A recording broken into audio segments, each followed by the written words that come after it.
There is an area that almost all men notice, few understand, and many end up touching too late. And yes, it is exactly the area you saw in the thumbnail.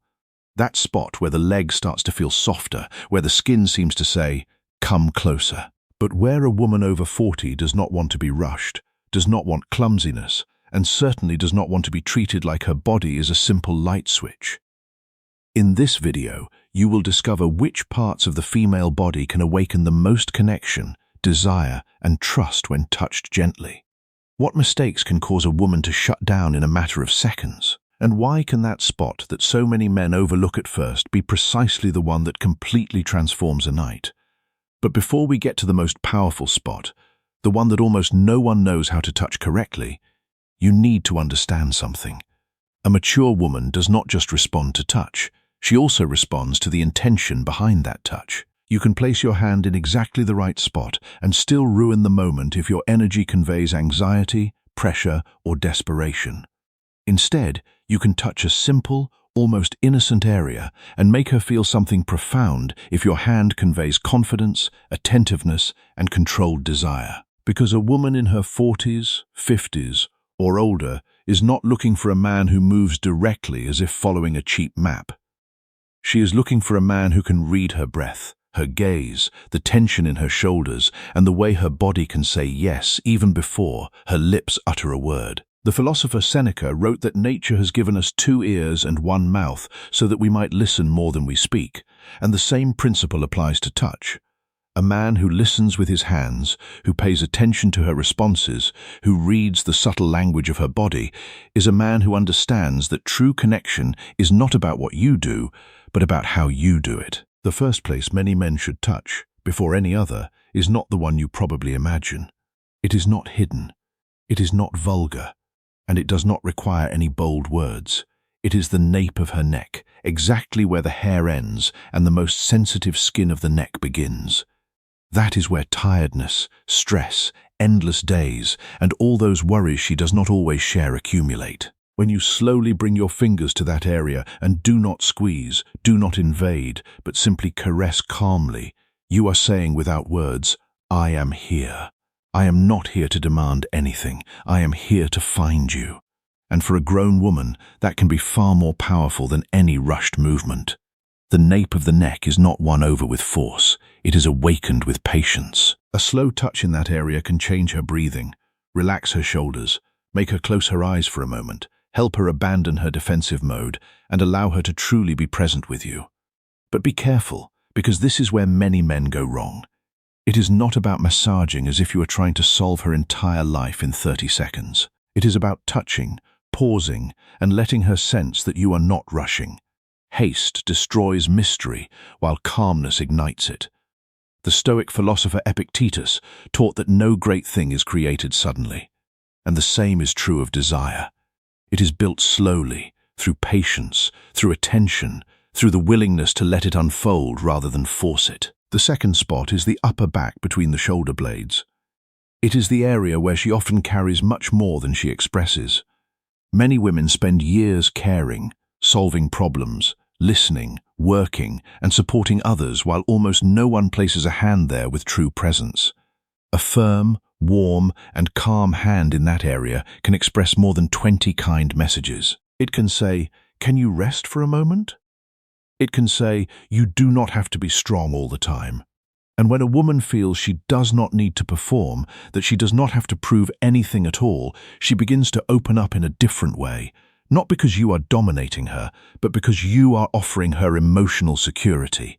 And this is important. Protection does not mean control. It means presence. It means your body is close, but your ego remains calm. That you are not pushing her, directing her, or making her a target. You are simply there. And when a woman perceives that, when she feels a hand that is not asking for anything, she begins to trust almost immediately.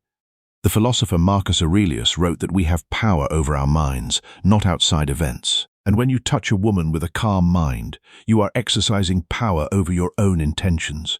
You are not letting urgency or anxiety control your actions. And that calmness is what she feels. The third spot seems too simple, but it is one of the most often forgotten. Her hands. Yes, her hands. Many men think that holding a hand is an automatic gesture, but there is a huge difference between holding a hand and truly touching a hand. Her hands have worked, cared, caressed, supported, written messages that were never sent, made coffee, closed doors, and opened paths. If you take her hand as if it were something precious and slowly slide your thumb across her palm, through her fingers, and over her knuckles, you are entering a silent intimacy. There is nothing vulgar about it, but it can be profoundly mature. Because a woman can perfectly distinguish when a man touches to connect and when he is simply touching to advance. If you are sitting next to her watching a movie, talking, or simply sharing a moment of silence, take her hand slowly and do nothing else for a few seconds.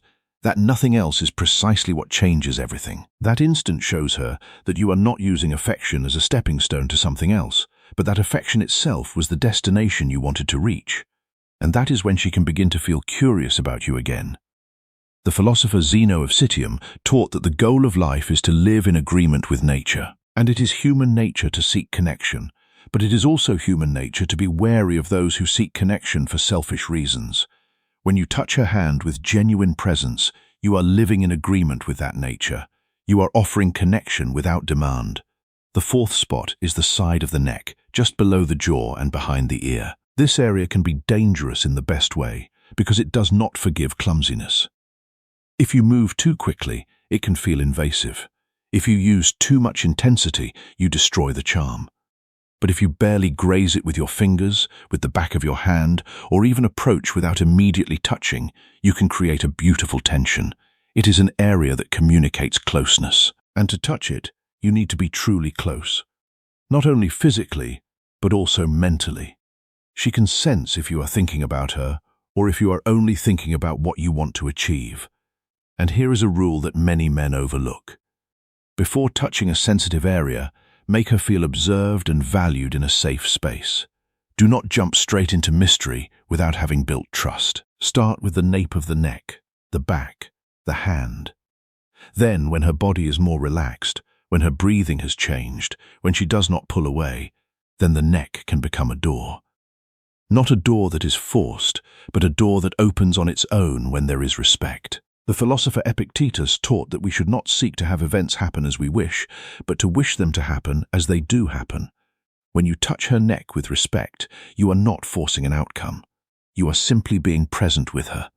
And that presence is what opens the door. The fifth spot is the one the thumbnail promises and the one many men misinterpret. The inner thigh near the knee. Listen carefully to this, because here lies the difference between a man who awakens desire and one who ruins the moment. We are not talking about rushing up or touching as if a woman's body were a mandatory step towards something more. We are talking about that lower area near the knee where contact can still feel elegant, suggestive, and full of tension. That spot has power because it is not direct, not obvious, and not vulgar. It is a restrained promise. When your hand remains there quietly, when your thumb moves slowly and does not try to advance without permission, you are communicating something very powerful. I am attracted to you, but I can wait. And for many mature women, that ability to wait is incredibly seductive because they have already experienced haste. They have already experienced impatient hands. And men who believe that desire is demonstrated by making the first move. But often, the most powerful desire is shown by remaining, staying right on that edge, without crossing it, without demanding, and without turning the moment into a negotiation. There near the knee, the body understands something. Desire exists, but so do control, respect, and maturity. And that combination can be far more intense than any overt contact. But this point comes with a condition. If she tenses up, shifts her leg, changes position, or her energy cools, stop. Do not ask uncertainly, do not get offended, and do not insist. Simply return to a safe zone, to her hand, her back, her gaze. A mature man does not need to conquer every inch. He understands that trust is worth far more than speed. The philosopher Seneca wrote that it is not that we have a short time to live, but that we waste a lot of it. And when you waste a moment of connection by rushing, you are wasting the opportunity to build something real. Patience is not a delay. It is the path to genuine intimacy. The sixth spot is the waist, but not in the way many men usually touch it. It is not about grabbing, squeezing, or claiming. It is about placing your hand on the curve of her waist as if you recognize its shape. As if you are saying, "I like that you are here." The waist has something very powerful because it connects the emotional with the physical. A hand on the waist can be vulgar when it is possessive, but it can be beautiful when it conveys admiration. Imagine her standing in the kitchen, getting ready in front of the mirror, walking beside you, or simply approaching. A soft hand on her waist, a fleeting touch, a calm gaze, and nothing more. That nothing more comes up again. Because what you choose not to do also communicates. When you do not push, when you do not pull, when you do not turn every touch into an urgency, she feels she can relax with you. And when a woman relaxes, her desire does not disappear. Often it begins right there. The Stoic philosopher Marcus Aurelius wrote that the soul becomes dyed with the color of its thoughts. When your thoughts are colored by admiration rather than urgency, your soul reflects that, and others will feel it. They will sense that you are someone who appreciates rather than demands. The seventh spot is the lower back, right where the waist slopes down to the hips. This spot holds an ancient language. A hand there can make a woman feel accompanied, desired, and supported all at once, but it only works when your touch conveys calm. If you are behind her, do not appear like a sudden shadow. Approach slowly and let her notice your presence. Place your hand on the small of her back and stay for a moment. You do not need to say anything. Sometimes the body understands much better than words. That area says, "I am with you." It says, "I feel you." It says, "I am not ahead of you, nor am I against you. I am with you." And many women over 40 want exactly that. Not a man who chases them like prey, but a man who walks beside them as if they were still a discovery. The philosopher Cleanthes, who succeeded Zeno as the head of the Stoic school, wrote that the fates guide the willing, but drag the unwilling. A man who is willing to walk beside a woman, who is willing to be present without demanding, is guided toward deeper connection. A man who is unwilling, who chases and grasps, is dragged into frustration. The eighth spot is the face, but not in the way you probably think. I am not talking about taking her chin in your hand or forcing her to hold a movie stare. I am talking about touching her cheek with the back of your fingers, brushing a strand of hair aside, or gently brushing her jawline. The face is where vulnerability lives. It is where she shows the world who she is, but it is also where she hides what she does not want to show. When you touch her face with tenderness, with the kind of attention that says, "I see you," you are entering a space that few men ever reach. It is not about control. It is about recognition. It is about saying, without words, that you see the person behind the mask. And for a woman who has spent years being seen as a role, a function, or a convenience, being seen as a person is the most powerful thing you can offer. The philosopher Epictetus taught that it is not what happens to us, but how we react to it that matters. When you touch her face with tenderness and she responds, you are not reacting to her, you are connecting with her. And that connection is the foundation of everything else. All of these spots share a common thread. They are not about technique. They are about presence. They are about the intention behind the touch. A woman can feel the difference between a man who is touching to connect and a man who is touching to advance, and she will respond accordingly. The Stoic philosophers understood that true connection comes from within. It comes from being grounded in yourself, from being present, from not needing anything from the other person. When you touch a woman with that kind of presence, you are not just touching her body, you are touching her soul, and that is what makes her melt. If you found this valuable, like this video, subscribe to the channel and share it with someone who needs to hear it. Drop a comment below and let me know which of these spots you are going to try first. I read every single one. Stay grounded, stay present, and I will see you right here in the next one.